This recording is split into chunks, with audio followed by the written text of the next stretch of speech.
क्या है, -π/2 से π/2 के बीच में है। ये -π/2 है और ये क्या है आपका π/2। इस रेंज में आना चाहिए tan इनवर्स की वैल्यू।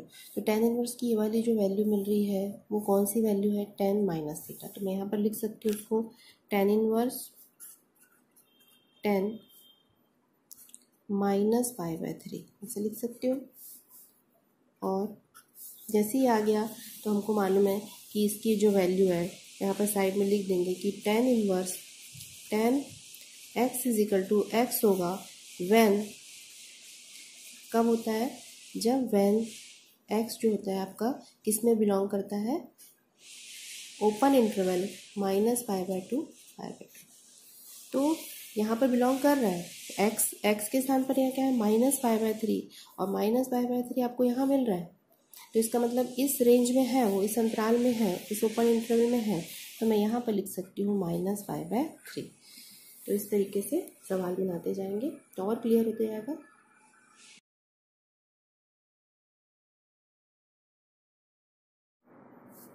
प्रतिलोम त्रिकोणमितीय फलन में अध्याय 2 प्रश्नावली 2.1 एक्सरसाइज 2.1 का क्वेश्चन नंबर 5 cos इनवर्स -1/2। यहाँ पर हमको cos इनवर्स मतलब आपके प्रतिलोम त्रिकोणमितीय फलन की जब हम बात कर रहे हैं तो हमको त्रिकोणमितीय फलन के बाकी फॉर्मूले भी याद होने चाहिए। तो यहाँ पे जैसे cos इनवर्स है और यहाँ पर -1/2 के स्थान पर हम रख सकते हैं यहाँ पर cos π/3। इसे हमें याद रहना चाहिए। तो इस तरीके से हमने यहाँ पर लिख दिया और हमको मालूम है कि -cos थीटा कब कब होता है, cos π - थीटा पर और cos π + थीटा पर। इस तरीके से हम याद रख सकते हैं कि cos की जो वैल्यू रहती है सेकंड और थर्ड कोऑर्डिनेट में आपके माइनस में रहती है, नेगेटिव रहती है। तो यहाँ पर π - थीटा आपको थर्ड कोऑर्डिनेट में मिल रहा है और थर्ड कोऑर्डिनेट में π + थीटा मिल रहा है और सेकंड कोऑर्डिनेट में π - थीटा मिल रहा है। तो ये जो -cos π/3 है तो हम इसमें से दोनों में से किसी एक फॉर्म में इसको लिख सकते हैं। साथ ही हम ये देखेंगे कि cos इनवर्स का जो डोमेन रहता है -1 to 1 से लेके इसका जो रेंज रहता है 0 से π, मतलब यहाँ 0 से π मतलब यहाँ से यहाँ तक की वैल्यू को हमको लेना पड़ेगा। तो π - थीटा यहाँ मिलता है आपको, तो हम इस वैल्यू को लेंगे, हम इसके स्थान पर रखेंगे cos π - थीटा। दोनों चीज़ को हम से देखेंगे और उसके बाद हम उसमें मान रखेंगे, क्योंकि हम दोनों में से कोई भी एक रख सकते हैं। लेकिन यहाँ पर चूँकि हमको cos इनवर्स का जो रेंज है वो पता है कि 0 से π के बीच में होनी चाहिए, तो हम इसको रखेंगे ताकि हमारा आंसर निकल जाए। cos π - π/3 हमने यहाँ पर रख दिया। तो यहाँ पर जैसे ही हमने इसको रखा तो हमको मालूम है एक और फॉर्मूला हो गया, फॉर्मूले साथ में लिखते जाएंगे कि cos इनवर्स cos x = क्या होता है आपका x when x belongs to 0 से π। तो चूंकि यहाँ पर π - π/3 जो हो रहा है वो किस में बिलोंग कर रहा है, 0 से π के बीच में। तो हम इसको यहाँ पर हमारा इस फॉर्मूले को लगा सकते हैं। हम यहाँ पर लिख सकते हैं π - π/3 मतलब ये हो गया आपका 2π/3। इसके बाद अगले प्रश्न की ओर हम जाते हैं। यहाँ पर अगला प्रश्न है क्वेश्चन नंबर 6। इसका जो आंसर है हमारा 2π/3 निकल गया। अब क्वेश्चन नंबर 6 की ओर जा रहे हैं। tan inverse -1। तो सबसे पहले हम यहाँ पे लिख लेंगे कि tan इनवर्स का जो डोमेन रहता है वो रहता है R से, रेंज जो रहता है आपका -π/2 π/2 इस और रहता है आपका। तो इसको हमने पहले लिख लिया। अब हम यहाँ पर फिर से त्रिकोणमितीय फलन के अगर हमको अच्छे से आता है तो हम यहाँ पर -1 की वैल्यू कब रहती है tan में, तो ये होता है tan π/4 ऐसे लिख दिए। अब tan की वैल्यू कहाँ पर इसकी हमको ज़रूरत पड़ेगी, tan की वैल्यू कहाँ कहाँ नेगेटिव रहती है आपकी।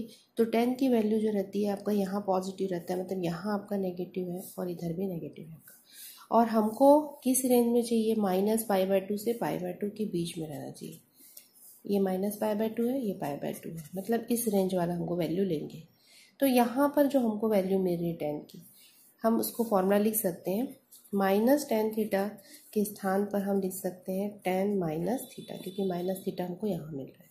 तो हम यहाँ पर जो फॉर्मूला था उसको लगाएंगे यहाँ पर टेन माइनस पाई बाय 4, ये वाला फॉर्मूला लगा दिए। अब हमको मालूम है कि टेन इनवर्स जो होता है, tan inverse tan theta is equal to आपका, इस तरीके से हमने यहाँ पर लिख लिया कि tan inverse tan theta is equal to theta होता है when theta belongs to minus pi by 2 pi by, तो इस तरीके से माना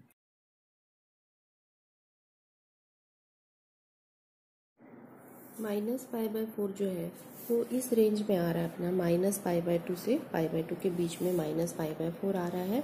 तो हम यहाँ पर इसको लिख सकते हैं आंसर के रूप में माइनस पाई बाय 4। तो इस तरीके से अब अगला प्रश्न करते हैं, क्वेश्चन नंबर 7। क्वेश्चन नंबर 7 आपका प्रश्नावली 2.1 का ये वाला प्रश्न है आपका, इनवर्स ट्रिग्नोमेट्री फंक्शन से सेक इनवर्स 2/√3 का मान ज्ञात करना है, मुख्य मान ज्ञात करना है, प्रिंसिपल वैल्यू आपको ज्ञात करना है। तो हमको यहाँ मालूम है कि सेक इनवर्स, इसको हम लिख सकते हैं सेक पाई बाय 6, एकदम सिंपल हो गया ये। और हमको मालूम है कि जो सेक इनवर्स का डोमेन जो रहता है वो रहता है आर, इसको बार बार आप लिखेंगे ताकि आपको याद हो जाए, आर माइनस इस तरीके से, और इसका जो रेंज होता है 0 से पाई माइनस पाई बाय 2, इसको हटा के, ठीक है। तो मेन इसको हमने यहाँ पर देखना है कि इसका जो रेंज है वो 0 से पाई के बीच में है। तो हम यहाँ पर देखते हैं कि जो पाई बाय 6 है हमको यहाँ मिल रहा है, मतलब ये 0 और ये पाई यहाँ पर है, तो 0 से पाई के बीच में पाई बाय 6 मिल रहा है। मतलब हम ये मान सकते हैं, यहाँ पे लिख सकते हैं कि sec inverse sec x is equal to x होगा व्हेन एक्स बिलोंग्स टू 0 से पाई क्लोज इंटरवल में हो एक्सेप्ट पाई बाय 2, तब ये इसका वैल्यू क्या होती है, एक्स होती है। तो चूंकि ये फुलफिल कर रहा है इस चीज़ को, पाई बाय 6 इसके अंतर्गत ही आ रहा है, इस क्लोज इंटरवल के अंतर्गत है, तो हम यहाँ पर इसको लिख सकते हैं पाई बाय 6। तो ये बहुत ही सिंपल हो गया ये वाला सवाल। अब आगे फिर से बढ़ते हैं, ये भी बहुत सिंपल है। कॉट इनवर्स, इसमें आपको सिर्फ याद रखना है √3। तो आपको सबसे पहली चीज़ यहाँ पर जो याद है आपको वो लिखोगे आप, इसको यहाँ पर आप लिख सकते हैं कॉट पाई बाय 6। कॉट जो 30 पर √3 होता है मान, तो कॉट पाई बाय 6 रेडियन में हमने यहाँ पर लिख दिया। अब कॉट इनवर्स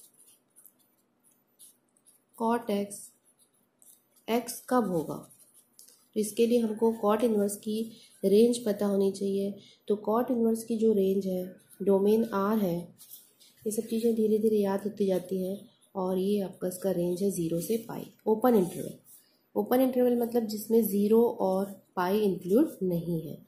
तो हम यहाँ पर देखेंगे कि क्या हमारा पाई बाय 6 के बीच में है, तो अभी देखे थे वैसे भी पाई बाय 6 यहाँ पर 0 से पाई के बीच में है, तो हम इस वैल्यू को यहाँ पर इसके स्थान पर लिख सकते हैं, पाई बाय 6 यहाँ पर लिख सकते हैं। अगला जो प्रश्न है क्वेश्चन नंबर 9, कॉज इनवर्स -1/√2। तो यहाँ पर हमको पता रहना चाहिए कि जो कॉज इनवर्स है, कॉज की जो वैल्यू है 1/√2 कब होती है, तो ये होती है कॉस पाई बाय 4 पे। मतलब हर चीज़ें यहाँ पे मेमोरी पर आधारित होनी चाहिए, तो हर चीज़ याद होनी चाहिए। हर स्टेप में आपको फंक्शन के फॉर्मूले, त्रिकोणमिति के फॉर्मूले सब यूज़ होते जाएंगे आपके। तो यहाँ पर हमें लिख देंगे माइनस कॉस पाई बाय 4। अब यहाँ पर देखेंगे कि कॉस जो होता है माइनस कहाँ कहाँ रहता है। कॉस अभी मैं एक बार और बता चुकी हूँ कि ये सेकेंड और थर्ड में रहता है। तो हम यहाँ पर माइनस कॉस पाई बाय 4 को दो टाइप से लिख सकते हैं। माइनस कॉस पाई बाय 4 को दो टाइप से लिख सकते हैं, cos pi minus pi bye 4 और cos pi plus pi by 4। तो हमको यहाँ से दोनों में से कोई भी एक वैल्यू को लिख सकते हैं। तो इसके लिए हमको देखना पड़ेगा कि कॉज इनवर्स का जो डोमेन है वो तो -1 से 1 है, और रेंज जो होता है 0 से पाई की ओर है। मतलब 0 से पाई के बीच में जो वैल्यू है उसमें से किसी एक को लिखना पड़ेगा। तो 0 से पाई के बीच में मतलब यहाँ पर ये 0 है, ये पाई है, तो यहाँ पर हमको पाई माइनस पाई बाय 4 मिलेगा। तो हम यहाँ पर इसके स्थान पर इसको लिख सकते हैं। तो यहाँ पर वही चीज़ हम अपनाएंगे, यहाँ पर हम लिख देंगे cos pi minus pi bye 4।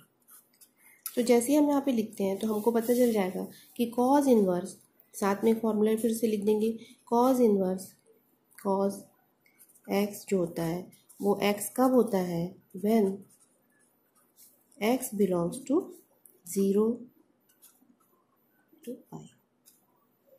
तो यहाँ पर हम देखेंगे कि पाई माइनस पाई बाय 4 तो इसके आ रहा है, तो हम यहाँ पर सीधा पाई माइनस पाई बाय 4 इसका आंसर होगा, और इसको लिख सकते हैं 3 पाई बाय 4। तो ये इसका आंसर है। तो इस तरीके से हमको पूरा बनाते जाना है, एक एक स्टेप में आपको फॉर्मूले की ज़रूरत पड़ेगी।